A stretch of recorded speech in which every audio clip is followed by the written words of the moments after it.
So you pay off your credit card every single month. You've never missed a payment, not once.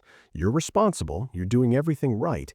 And yet somehow your credit score is stuck in the low 700s, while your friend who makes less money than you and honestly seems way less financially responsible just casually mentioned their score is 780.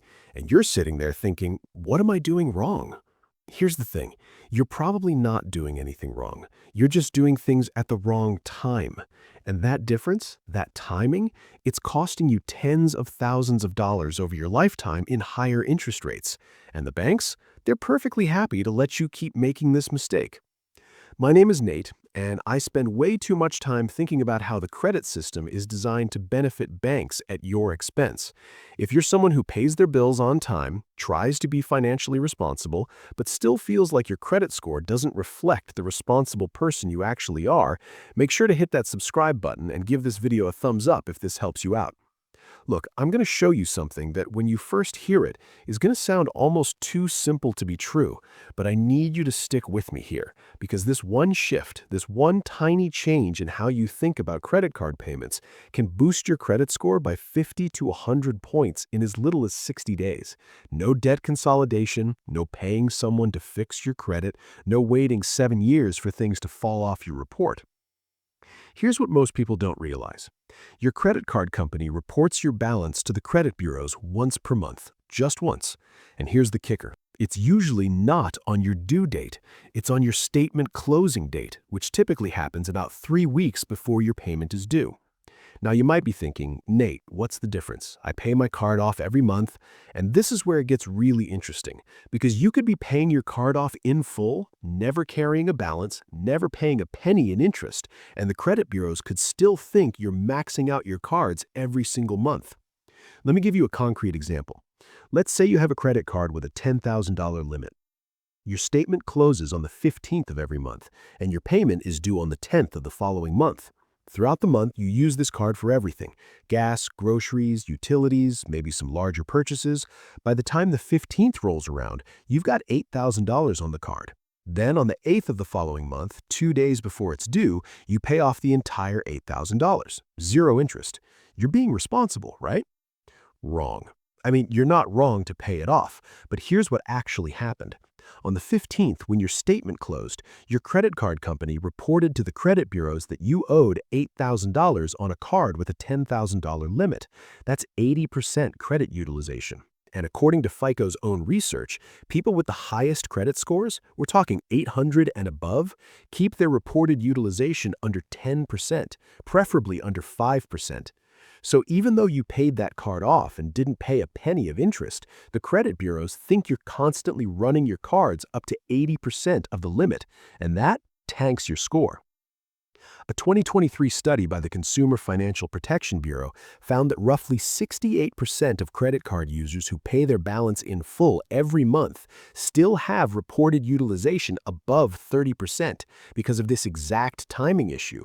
68%. These are responsible people who are being punished by the system because nobody ever explained how the system actually works. Now, here's the loophole the banks hope you miss. If you make a payment right before your statement closing date, not your due date, your statement closing date, you can report almost any utilization you want to the credit bureaus. Let me show you the math. Same scenario, $10,000 limit, you've spent $8,000 throughout the month, but this time on the 14th, 1 day before your statement closes, you make a payment of $7,500. Now when your statement closes on the 15th, your card company reports a balance of $500 to the credit bureaus. That's 5% utilization. You still pay off the remaining $500 before the due date, you still pay zero interest, but your reported utilization went from 80% to 5%. Do you see what just happened there? You changed absolutely nothing about your spending habits or your payment behavior in terms of whether you pay interest. You just changed when you paid. And that timing difference is worth approximately 50 to 100 points on your credit score. I tested this myself. I had a credit score of 742. Good, not great. I was paying my cards off every month like clockwork, always a few days before the due date. Then I started tracking my statement closing dates. You can find this on your online account or by calling your card issuer. And I started making payments a day or two before each statement closed. Within 2 billing cycles, my score jumped to 791. 2 months, 49 points. Same income, same spending, same payment behavior, just different timing. Here's what most people don't realize. The credit scoring algorithm doesn't care about your intentions. It doesn't know you're planning to pay it off. It doesn't get to see that you're a responsible person who never carries a balance. It only knows what gets reported. And what gets reported is whatever balance is on your card on that one specific day per month when your statement closes. Now, let me address what you're probably thinking right now. Nate, this sounds like I need to be obsessively tracking dates and making multiple payments. That sounds exhausting. And look, I get it, but here's the thing. This is a one-time setup that takes maybe 30 minutes, and then you can literally automate the entire process. Here's what I did. I called each of my credit card companies and asked them one simple question. What day does my statement close each month? They tell you immediately. Then I went into my banking app and set up automatic payments to go out 2 days before each closing. Now it happens automatically, every month. I don't think about it, I don't track it, it just happens. And my credit score stays in the high 700s to 800s.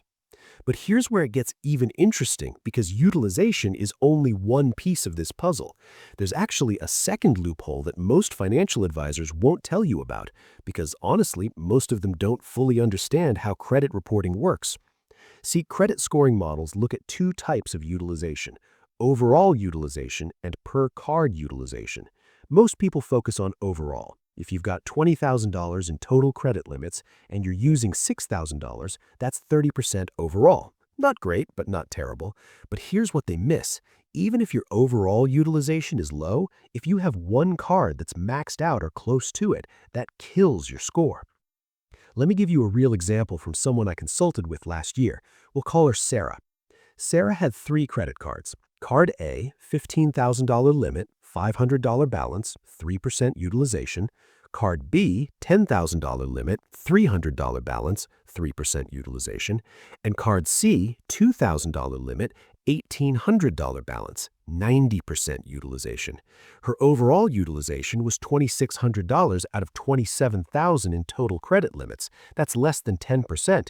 By the rules most financial advice articles give you, she should have an excellent score, but she was stuck at 691. Why? Because that one card at 90% utilization was destroying her score.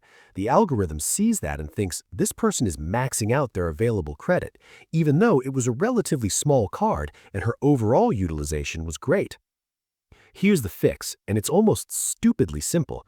She transferred $1,500 from Card C to Card A.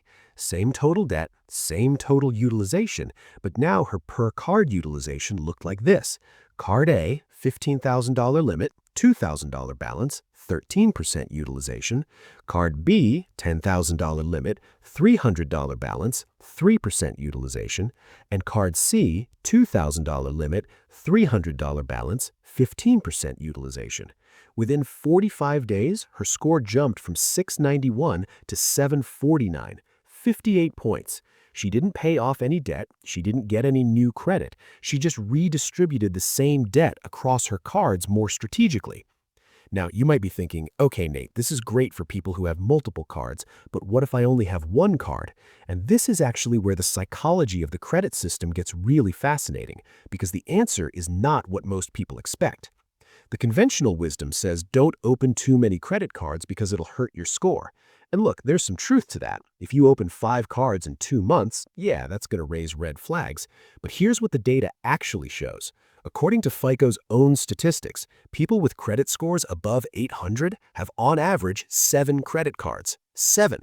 Not 1, not 2, 7. Why? Because the scoring model is fundamentally designed around diversification and utilization. If you have one card with a $5,000 limit and you spend $1,000 a month on it, that's 20% utilization, even if you pay it off every month. But if you have 3 cards with a $5,000 limit each and you spend the same $1,000 spread across the 3 cards, now you're at 6.7% utilization overall. Same spending, triple the credit score impact. But here's the loophole within the loophole. You don't even have to use all those cards. You could have 7 cards, use one of them for everything, and as long as the other 6 are open with 0 balances, they're still counting towards your total available credit, which keeps your utilization low. I know what some of you are thinking right now. Nate, this feels like gaming the system. And you're right, it absolutely is gaming the system.